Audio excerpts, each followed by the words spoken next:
시인만세입니다. 안녕하세요. 오늘은 태동철 시인을 모셨습니다.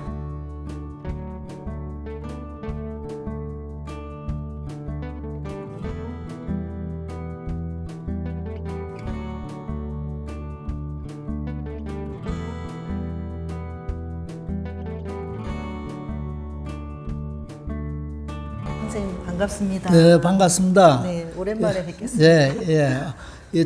먼 길 여기까지 와줘서 고맙습니다. 날씨가 네. 너무 좋아서 네. 오면서 좋았어요. 네. 네. 우리 삶이 오늘 날씨같이 이렇게 청명했으면 좋겠습니다. 맞아요, 네, 선생님. 감사합니다.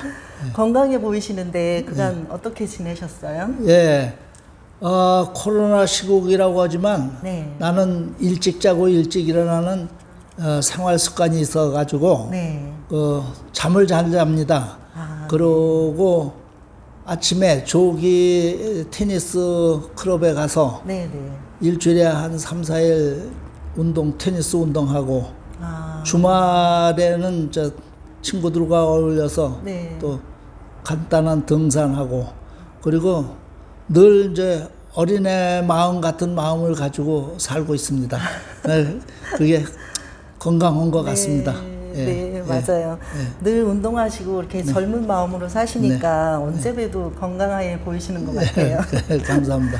지금 제가 여기 옹진문화원에 와 있거든요. 선생님께서 옹진문화원 원장으로 계시는데 그 옹진문화원 원장으로서의 책무가 막중하시죠.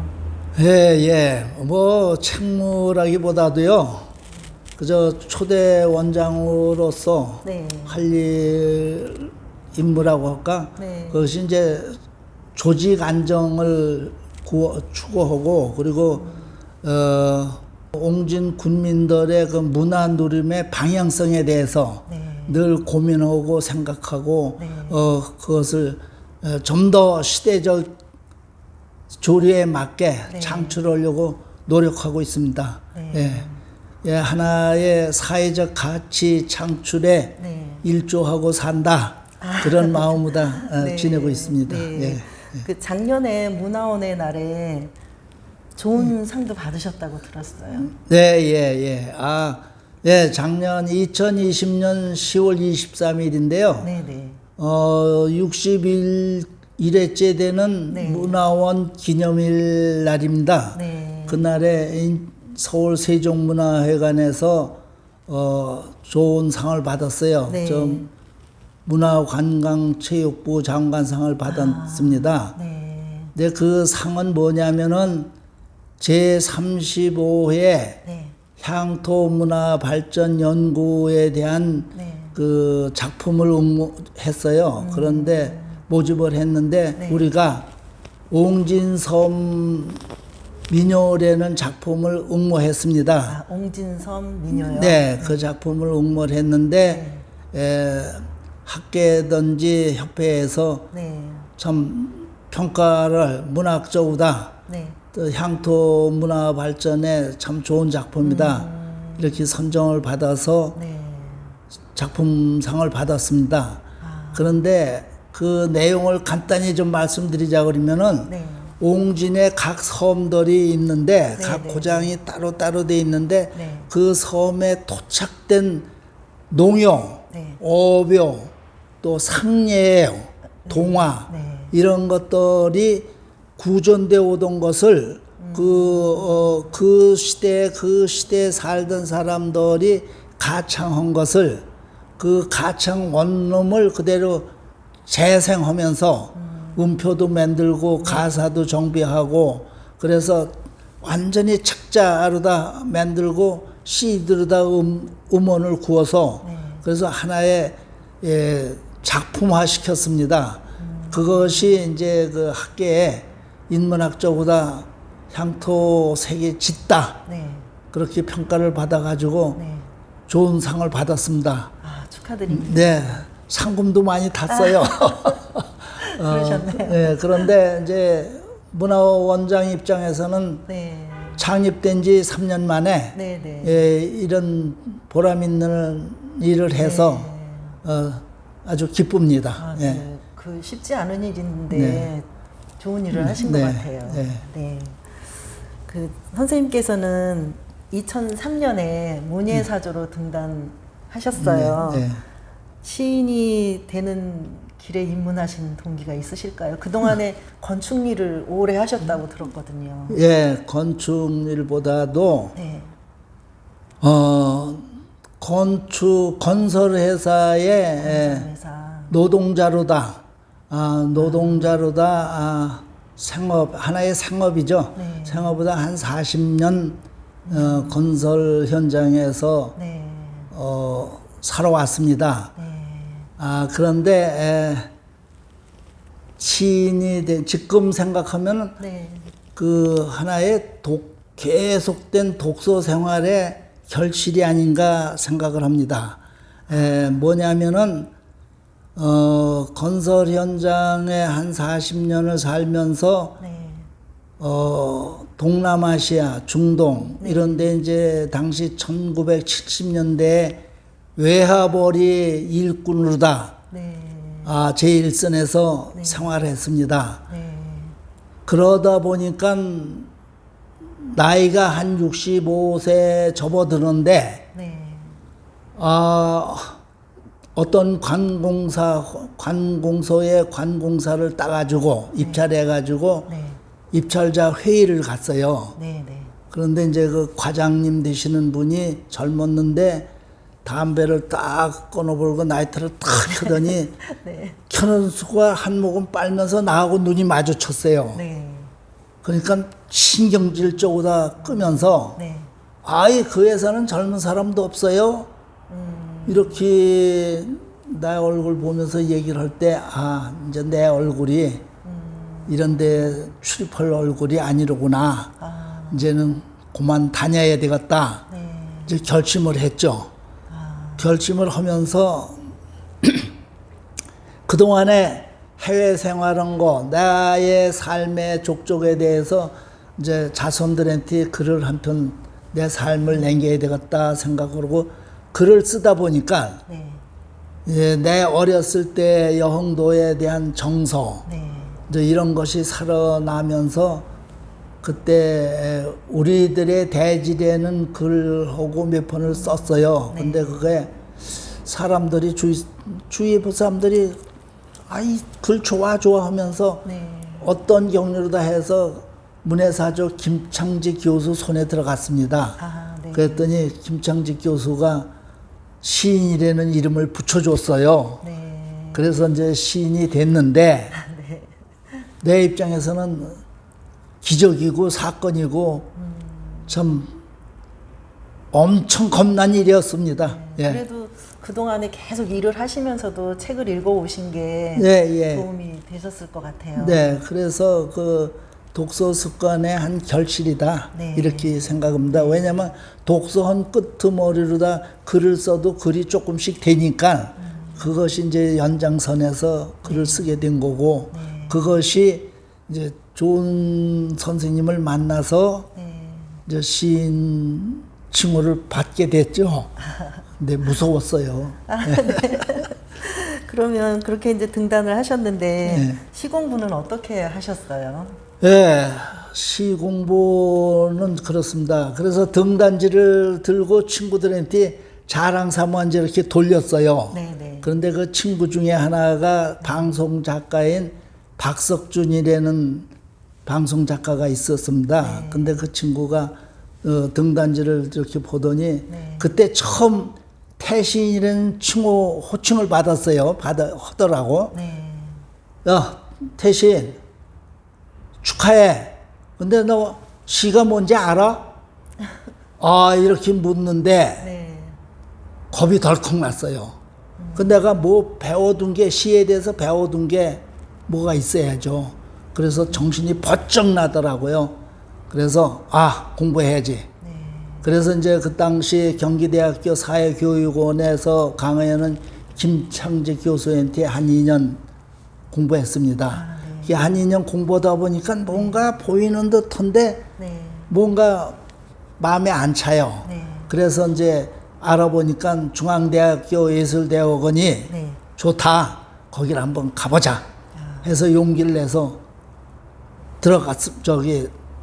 공부를 시작하셨나요? 네, 공부를 거기서? 시작했는데 네. 거기서 시험을 봅디다. 제목이 뭐냐? 네. 흑석동 오는 길을 가지고 글을 써봐라 이거야. 네, 네. 그래서 썼죠. 네. 뭐라고 썼느냐? 네. 일각이면 오는 길을 70년 걸려 여기 왔다. 어? 네. 예. 그리고 하고 싶은 일을 하고 살면 행복하다. 행복 찾아오는 길이다. 네. 그리고 스승을 잘 만나면 팔자를 고친다. 네. 그래서 나 팔자 고치러 오는 길이다. 이제 이렇게 좀 써서 냈더니 멋지게 쓰셨는데요. 네. 등록하라 그래서 등록해가지고 네. 거기서 한 4년 공부를 했습니다. 네. 그런데 심화반 공부가 네. 정말 보람이 있었습니다. 좋은 선생님들 만나서 공부를 했는데 특히나 그 이경림 선생님 만나서 공부할 때 그 보르헤스의 거울과 가면이라는 그 시론이 있습니다. 네, 네. 그것이 내 시 쓰는데 시를 어떻게 관찰하고 탐구해야 되느냐 하는데 참 큰 공부가 됐습니다. 예. 이제 그렇게 공부를 하다 보니까 이제 호기심에 대한 욕심이 생기는데 특히나 상상력에 대해서 네, 네. 뭔가 부족해요. 그래서 이제 이렇게 두리번 어떻게 하나 하고 있던 참에 대학로의 그 문학 아카데미 네. 박재천 교수님 소개를 받아서 네. 거기에 문화로다 들어갑니다.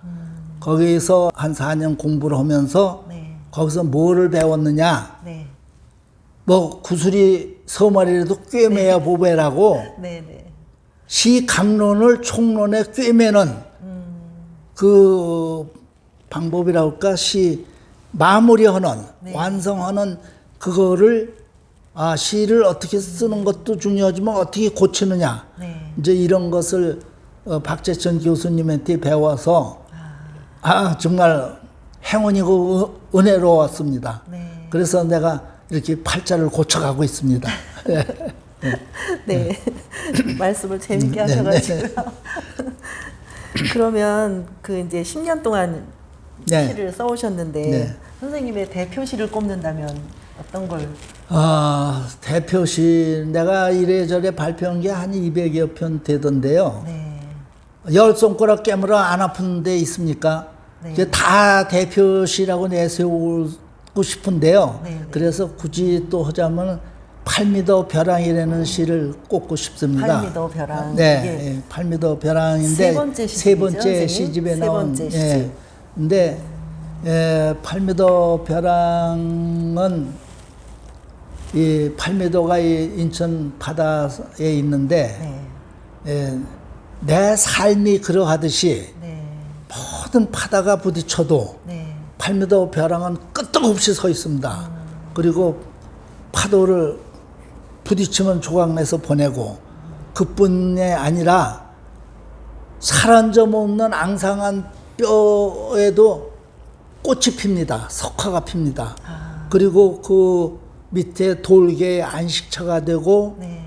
숭어의 산란처도 될 뿐만 아니라 빨갛게 발이 빨갛도록 물질한 갈매기의 쉼터가 됩니다. 그것이 그래서 그런지 저 수평선의 파도가 물굽이 와서 팔미도 앞에서는 오체 투지합니다. 네. 그 현상이 내 삶이 되듯이 또 내가 그렇게 살고 싶어하는 그래서 팔미도 벼랑을 내 시로다 이렇게 내세우고 그것을 가슴에 품고 있습니다. 네. 특히나 옹진문화원 원장으로서 있으면서 네. 이 옹진문화원이 네. 이 팔미도 벼랑의 그 자세와 환치가 된다 그러면은 팔미도 벼랑이 참 좋은 시, 네. 그 삶이 내세울 만하구나. 네. 또 옹진문화원이 팔미도 벼랑의 역할을 하면은 네. 대단한 일을 해내실 것 같아요. 네, 예, 그렇게 이 마음을 다짐하고 네. 그런 방향에서 노력하고 있습니다. 네. 바다를 사랑하시는 네. 선생님의 마음 알 것 같아요. 네. 바다를 사랑하시니까 시집을 3권 내셨는데 전부 다 바다 네, 얘기예요. 네. 처음에 내신 게 내 사랑 영웅도, 네. 그리고 두 번째가 족보의 바다, 네. 세 번째가 이제 지금 너무 사랑하시는 팔미도 네, 벼랑. 벼랑. 네. 인데요. 선생님 그러면은 시 한 편 읽어주시면 좋을 것 같아요. 팔미도 벼랑을 낭송에 올리겠습니다. 네.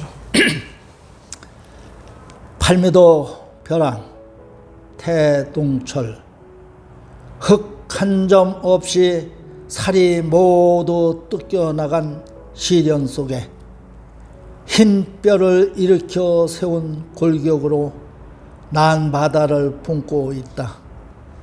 심해에서 달려온 파도를 곧은 등으로 받아 포마를 피어올린다.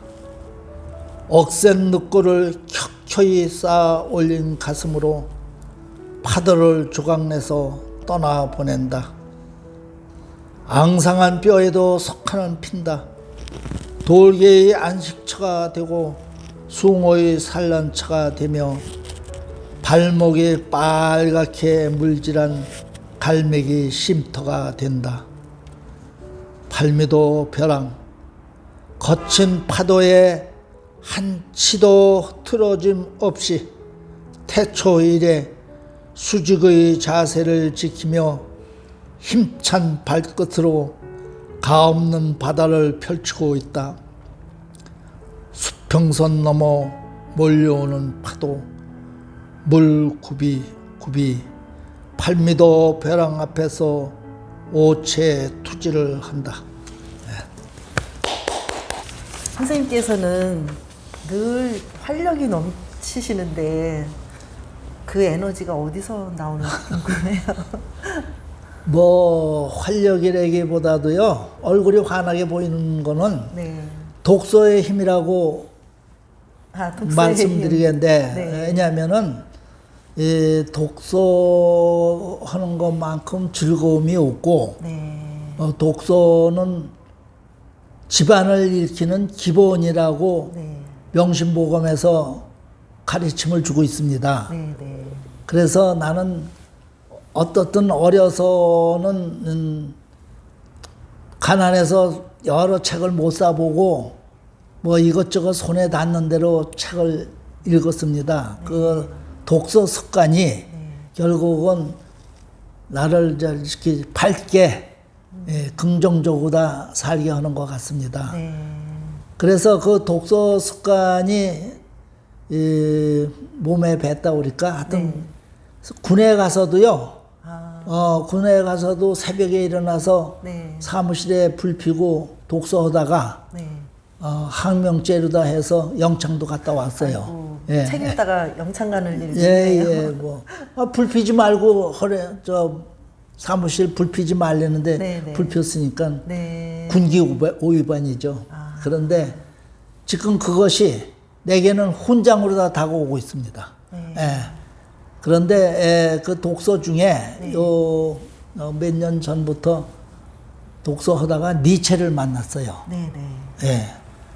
니체의 권력의지라는 게 이제 아시겠지만 내가 가난한 농촌에서 태어나서 7남매 장남으로 있으면서 아버지가 그래도 고등학교 가르쳤는데 그 이후에 내가 취업을 하려고 은행에 시험 봤다가 재정보증 신원보증이 불실해서 결국은 이제 취업을 못하고 이제 이렇게 방황할 때 그때가 1958년도입니다.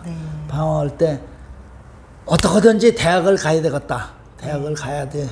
이렇게 하면 안 되겠다 해서 이제 자원 입대를 합니다. 군대를 자원 입대해가지고 군에서 대학을 다닙니다.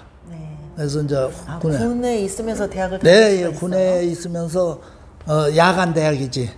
동아대학교 야간부에 다닙니다. 그 군에서 그 자리를 제대할 때까지 지킵니다. 그리고 대학도 졸업을 합니다.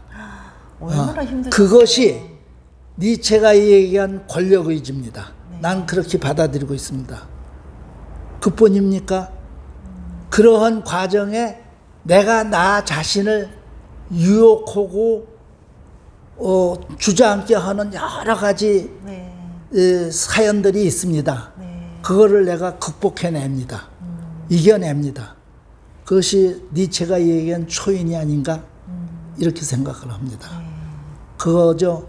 또 내가 젊어서 사우디 사막에서 10수년을 낙타같이 생활합니다.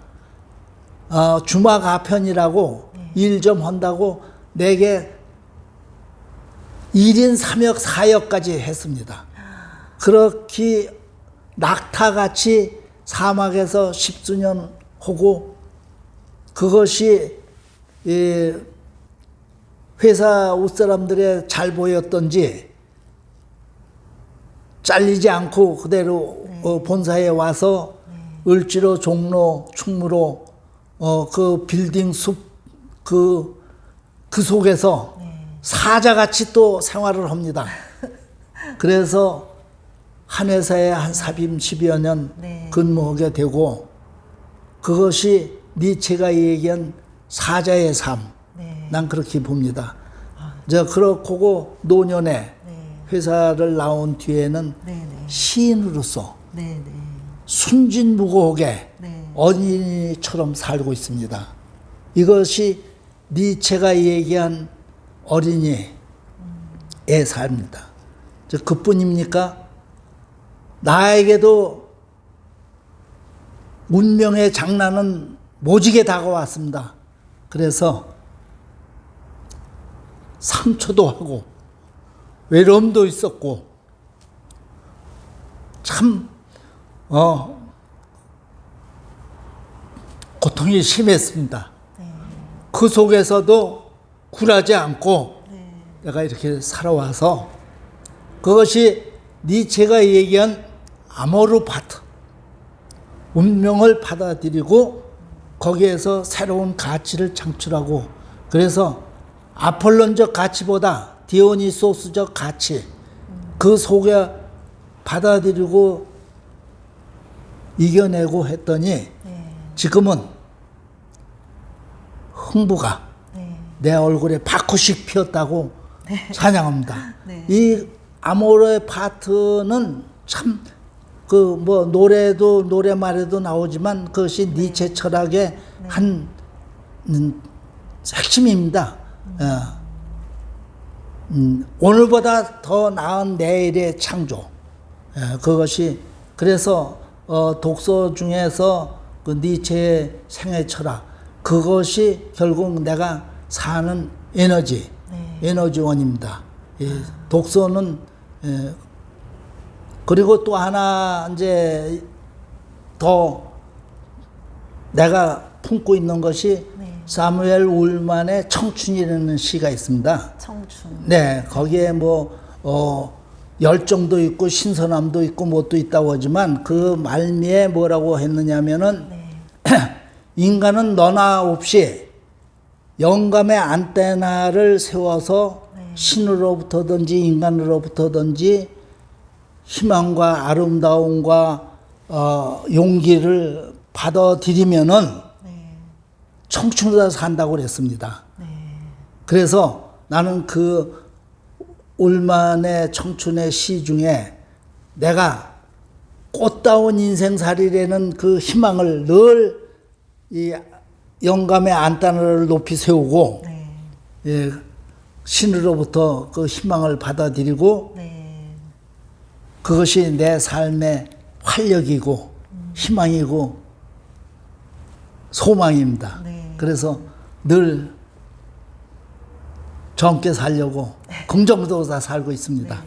너무 좋아 보이세요. 이렇게 지금 말씀하시는 거 들으니까 그렇게 애쓰면서 살아오신 삶이 정말 절절하게 느껴져요. 네. 희망이 있으면은 희망을 뭔가 지향하는 지향점이 있으면은 살 만한 이유가 있는 사람은 죽지 않고 산답니다. 그러니까 네.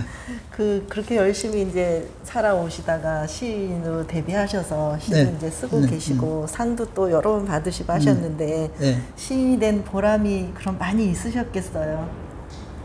뭐 많이라기보다도요. 네. 네, 이런 자리에서 꼭 한두 가지 말씀을 네. 꽤 있어요. 재미는. 네, 네. 시인이 된 지 얼마 안 됐는데 내가 젊었을 때 내 상업을 일을 터를 만들어 주신 사만기업의 최종환 회장님이라고 계셨습니다. 네. 정말 훌륭하신 분이에요. 네. 예, 그 양반이 중동 그 건설업을 개척한 분입니다. 네. 그 양반 그 회장이 돌아가셨을 때 조문을 갔어요. 네. 조문을 가면서 조시를 한 편 올렸습니다. 네. 그랬더니 그 조시를 본 유족하고 그 양반의 이제 아드님 되시는 그 당시 우리는 황태자라고 칭합니다. 네. 예, 권력이 좋으니까. 그 분들이 그 조시를 보고 나를 장례시장에 이렇게 와라 해서 네, 네, 네. 정중히 모셔서 네. 그 비서들이 나를 그냥 이렇게 좋은 이 자리에 모시면서 하는 그 애호, 인간적인 대우 받는 네, 거. 네, 네. 그 조시 한편으로 인해서 그런 대우를 받고 장례 끝난 뒤에 그 상주 되시는 아드님이 네. 며느리하고 네. 내 손을 흔들면서 아버님의 그 경영 철학을 어떻게 그렇게 잘 펴놓으시고 우리에게 감동을 줬느냐 하면서 늘 아주 감사한 표현을 했을 때 시의 글이 이렇게 위대하구나. 참 시에 한 편 써가지고 좋은 대접받은 것이 이제 내게는 하나의 사건으로 다가오고 또 하나는 기가 막힌 게 있어요. 4월 16일 내일 모레쯤 되나? 4월 16일인데 16일. 네. 2017년도인가래요. 그 세월호. 네. 세월호에 제주도 가려고 승선 예약을 했더랬어요. 그런데 그날이 마침 강남시 낭송회 낭송일이에요. 네. 그래서 시 낭송으로 가야지. 거기선 승선 예약을 취소하고 제주도행 배를 안 탔습니다. 네. 세월호를. 그러면은 그 세월호가 사고가 난 그 세월호예요. 어머나. 그 세월호. 세상에. 그래서 시인이 돼서 내가 오늘 시인 만세에서 이렇게 네. 말을 나눌 수 있도록 세상에. 살아 있습니다. 네. 그래서 내가 이제 강남시 낭송회 회장이신 이태규 선생님한테 네. 늘 감사하죠. 그래 이태규 선생님 보면 그냥 감사해요. 생명의 은인이네요. 예. 물론 선생님께서 이제 시를 좋아하셔서 신앙송을 네. 포기하지 않은 게 또 네. 그래서 거기 또 제주도 가게 된 게 내가 이제 인고 57의 동창회장으로서 우리 친구들을 다 데리고 가려고 그렇게 섭외해서 다 이렇게 이제 답사차 이렇게 하던 차였는데. 네. 그러면 여러분이 가실 거죠. 그렇죠. 잘못했으면 큰일 날 뻔하셨네요. 뻔했죠. 네. 그래서 아주 내 시인된 네. 보람을 느끼고요. 또 이제 마지막보다는 여흥 초동이라고 표현하죠. 촌 사람이 이렇게 건설 현장에서 생업을 하다가 나이 들어가지고 이제 좋은 선생님도 만났지만 서울의 그 지성에 거린 대학로에서 많은 고명하신 전국의 고명하신 선생님들 문인 선생님들 모인 자리에서 태동철에 대한 시세계를 말씀드리고 격려받고 또 그 자리에서 결혼까지 했습니다. 네. 저도 봤어요.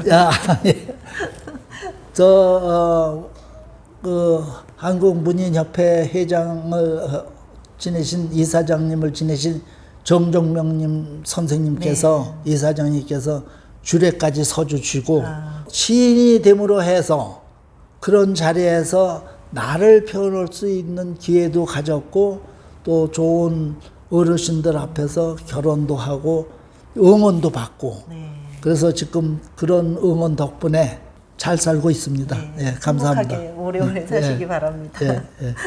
선생님 앞으로의 계획은 어떻게 가지고 계세요? 앞으로는 지금 내가 망고의 나이라고 표현해야 되겠습니다. 그런데 그래서 앞으로라는 그 용어 자체가 내게는 상당히 송구스럽습니다. 아유, 요즘에 100세 시대예요, 선생님. 예, 송구스러운데 그 보르헤스의 도서관인가 거기에 보면은 네. 노인네 한 마을의 노인네가 네. 그 한 마을의 도서관이다 하는 표현이 글이 있습니다. 네.